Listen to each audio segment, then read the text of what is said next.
Bill Gates said, "I will always choose a lazy person to do a difficult job because a lazy person will find an easy way to do it."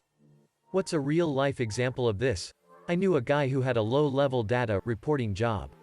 He had several daily, weekly work responsibilities, including a bunch of reports that needed quite a bit of tweaking from raw data to finished product. But like I said, low level. We didn't find out until way later, but he had set up macros for each of his major responsibilities where he could. Once set up, he'd just run the macros to do his work, but then he'd smartly hold off on delivering the reports until just a little before the deadlines. He'd hit every assignment and was seen as reliable. He also would complain about the workload so people would leave him with that work. I doubt he did a full hour of work a day after he set up what he did. Eventually he left the job for one with better pay. But damn did he work lazy. Also, he was smart not to reveal until the end, because had he told them about it he would have gotten a pat on the back and would have been given a whole other workload, on top of maintaining those macros, etc. Dude milked the job, not the other way around. Any good IT guy will find a way to automate his job so he can sit around browsing Reddit. I left my last size admin job and the next guy called me and asked how I was doing the work of 3 people. He was going through the daily playbook and was so far behind. I asked him if he was going through the manual playbook, or the automated playbook, as I had left both on my desk. Evidently my former boss had taken the automated one to do the work in the interim and never told the new hire about it. Bingo. The fact that you left 2 manuals is very kind of you though. It was a great environment and great small team, so I made sure they were okay when I left. The only reason I left is somewhere was going to pay me more than double and they could not afford to even come close to matching it. You as da real MVP by documenting your systems. When I left my job I tossed all my work files in trash. My replacement called me at my new job to ask where they were. I told the truth. If someone gives you 2 weeks notice don't tell them they can leave now. Doesn't go over well. I don't get this, isn't 2 weeks notice usually just as a courtesy to the employer? If they are okay with you leaving right away, sooner wouldn't that be a good thing? If you're leaving your job and give 2-week notice so they have time to find a replacement and not be left in the lurch, in most cases it's super rude for them to tell you to just go ahead and leave. Most people can't afford to miss 2 weeks of pay before starting a new job, and it shows that your management team does not have the same respect for you that you had for them. 'Cause you're showing them a courtesy and they're saying actually, go fuck yourself. I remember I worked in a small IT department in college and the head admin had everything automated. He'd spend the whole day playing games or watching YouTube but he still performed all of his duties in a timely manner. One day we played a full game of Civ V while monitoring the progress of a script that updated everyone in the office from XP to Win 7. All of the work got done on time and correctly so we really weren't doing anything wrong. If you are doing your job and nothing breaks, they ask why they have you. If something breaks, they ask why they have you. It's the IT catch-22. The flip side is that most people are so technologically illiterate, lazy that performing the most basic of IT functions in front of them makes you look like an ingenious wizard. I know a guy who did this, but he revealed it. The company shared the macros with all the employees. It made everyone's life easier, but they also got an increased workload. The company made a lot more money. And this guy made none of it. He didn't even get promoted. The secret is shameless self-promotion. Use secret scripts and automation, but instead of telling everyone else how awesome your scripts are and how well automated everything is, use the output work from those and tell everyone how good you are at these tasks and reports and how well you've got it handled. The funny part is that the boss thinks we're dumb enough to spend hours on manually executing stupid meaningless tasks every day instead of automating them. Then he praises us for the amount of time it must have taken us to do said tasks. I created a macro which did data entry into an AS400 system from Excel. 100% accurate and 100 times faster. I never gave this information up. It saved me so many hours. I kept it quiet. Near the end of my career there I started helping coworkers, and productivity went through the roof. Needless to say, no raises for the department, so I basically left with the macro. I still have contacts there, and it's been 12+ years since I left. They still talk about the productivity levels of 2008, and try to blame the recession. It's like bosses think that you cheated by automating the thing, especially since they only see the end result and not the painstaking hours of research and prototyping that went into it. Doubly so since you probably spend a lot of personal time just thinking and researching how it would work. Boomers especially don't understand that coding is tricky, they just see the end result and go, hee hee, number from here, move here, without realizing all the many things that could go wrong. Like, dumb labor would seem a lot more impressive to them, since it's hard work. This is the day-to-day working life of anyone who has ever been the only person in their office who knows how to code. When I was 20, I had a part-time student work position that involved managing the website at a small organization. One of my tasks was to update the landing page every day with the date, a little thing about the day, Happy International Women's Day, or, today is Nelson Mandela's birthday, or whatever, an inspirational quote, and a link to a random article from our archives. The person who'd had the task before me was editing the HTML by hand every day. It wasn't a big task, but it was blocked out in my schedule for 8 a.m. to 8:30 a.m. every morning. Within the first week, I'd built a very simple database and script. It took about 2 hours total, and then for the whole 3 years I worked there, I had half an hour in the morning to just drink coffee and browse the internet until the script pushed the update live automatically at 8:30. This is one tiny innocuous example among many from my own experience, and I'm certain anyone who knows even basic programming and has worked in an office has a dozen or more similar stories of their own. Reminds me of the mysterious firewall issue that Verizon discovered. They noticed that there was a strange VPN connection from China every day from around 9 to 5. This triggered an internal security audit which was unable to determine how the hacker was getting in. They eventually decided to roll out physical security keys to make the VPN more secure. This had the desired effect and the illicit connections stopped, for around 1 week. Then they mysteriously started again. Their network team was baffled as to how this apparent hacker had penetrated their more secure setup. So they called in an external auditor to solve the mystery. It turned out that one employee had hired someone in China to do his work for him. He had several other jobs at other companies that were similarly outsourced to a much cheaper Chinese worker and was pocketing more than $1 million per year in salary above what he paid his remote workers. He had always received exemplary reviews and had even turned down promotions. When they had instituted the physical VPN tokens, the remote employee had been unable to connect while his token was being sent by FedEx. My brother gave my oldest nephew $10 a week if he did all his chores without needing to be told or complaining. One day he gets home early from work and sees the neighbor kid tossing a bag in the trash. He asks him what he is doing and the kid says he gets $5 a week to take care of a few chores. My nephew outsourced his chores. I tried doing that as a kid and got a slap on the back of the head. It was just my dad and I. We both hated doing the dishes, so they would stockpile. It got to the point where he offered to pay me $20 just to do them. Before I got around to it, we went down the road to my aunt's. I ended up offering my cousin $10 if he would come over and do the dishes. He accepted. I wasn't allowed to do that again. Lol, my brother was smart like this. My mom worked for Cadbury, and we each received a large batch of candy, tons of chocolate. My brother, not liking sweets, decided to sell them at school.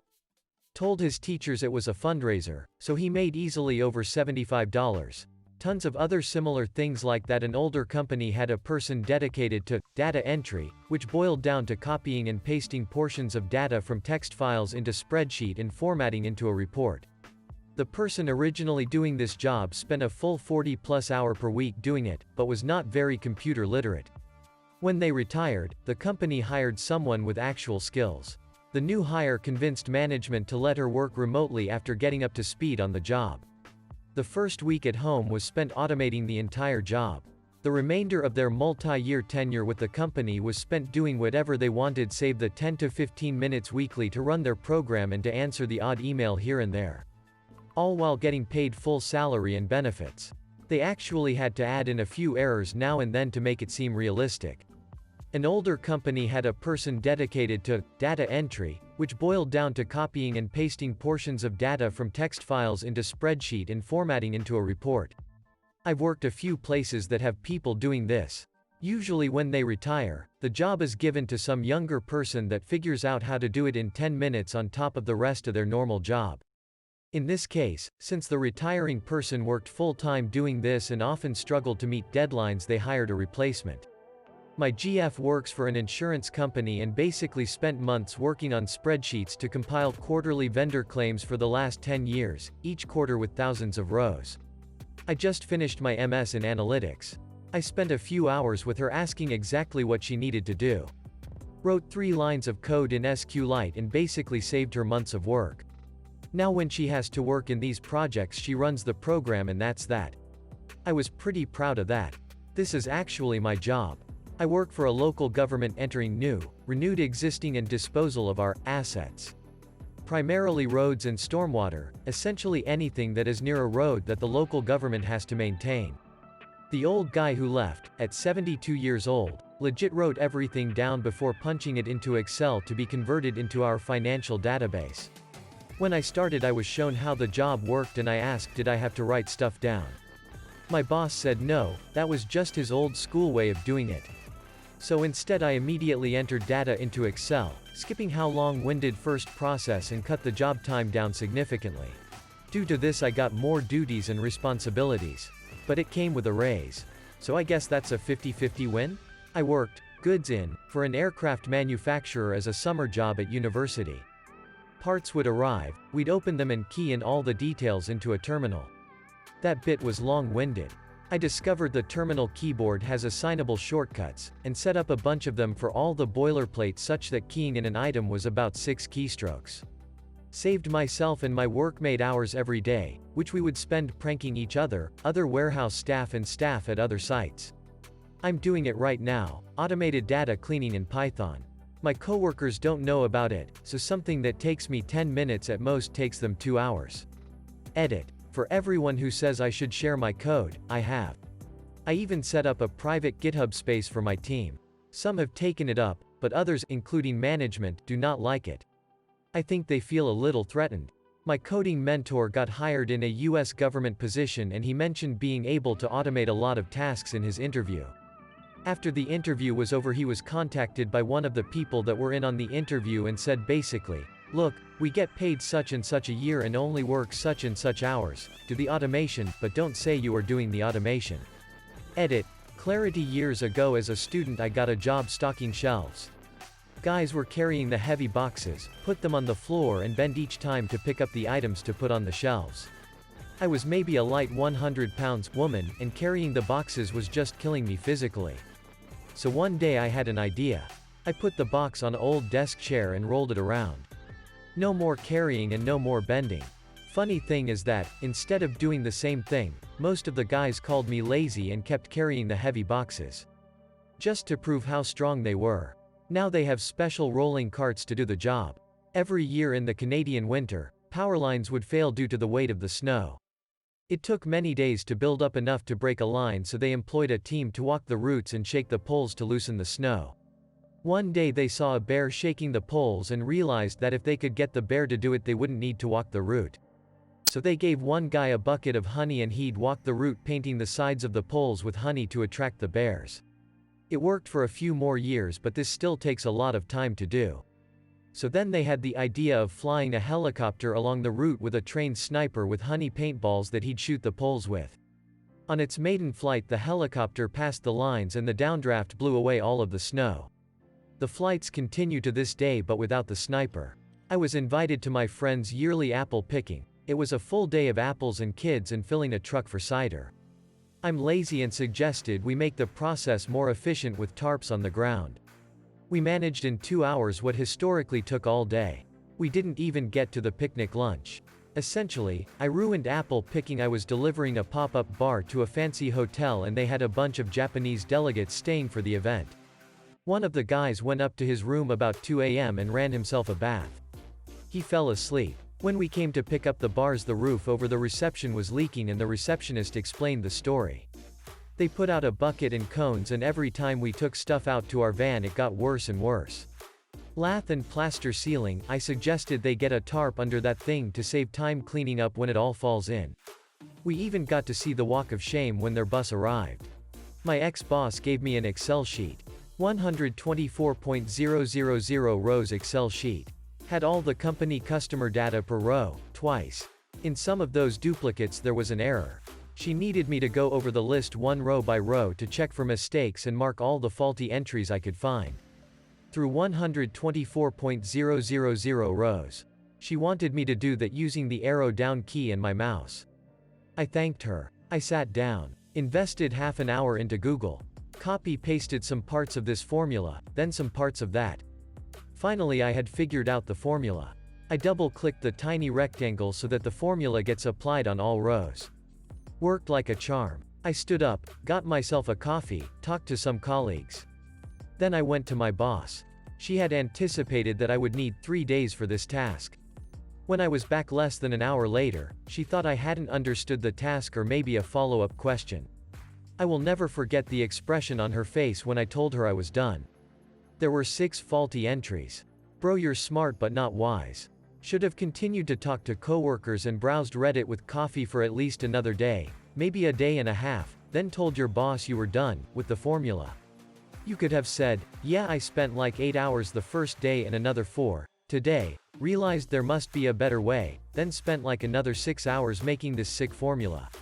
The way you get like 2.5 days of just chill plus all the benefits of showing your boss how capable you are with the automating things. OFC make it seem that this automation was a one-off thing, so she doesn't expect you to do it again. When I first started as an analyst I took over for a series of old school guys. The first time I did something like this I was immediately called into my supervisor's office. He proceeded to explain to me if I continued to do finished things immediately how my workload would increase from higher up. We set up a plan to turn things in just a little earlier than expected. But he also told me he expected me to use the extra time to improve other things around the office, including taking online classes and learning new skills. He moved on and I, due to improved skills, advanced quickly.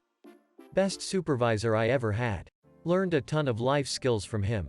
Back in high school a lot of kids used to walk through his park to get home to school. A portion of the path went into the woods because it was just quicker than walking the actual trail. At one point in the walk through the woods, you had to go up this small but tedious hill, nothing major but it took like 10 seconds of hard work to go up it. You couldn't go around because one side was a small cliff to the creek below and other side had dense trees. One summer, a bunch of us got together and decided to just dig through that hill to make it flat. It took like 14 of us 3 good days to get through it. It was a hard 3 days but it was definitely worth it. Saved 10 seconds of hill climbing every morning and afternoon, 150 plus days of the year. And it wasn't just us, but hundreds of other kids who took the same party every day. Sometimes you need to put in a lot of work so your future selves can enjoy the easy way out.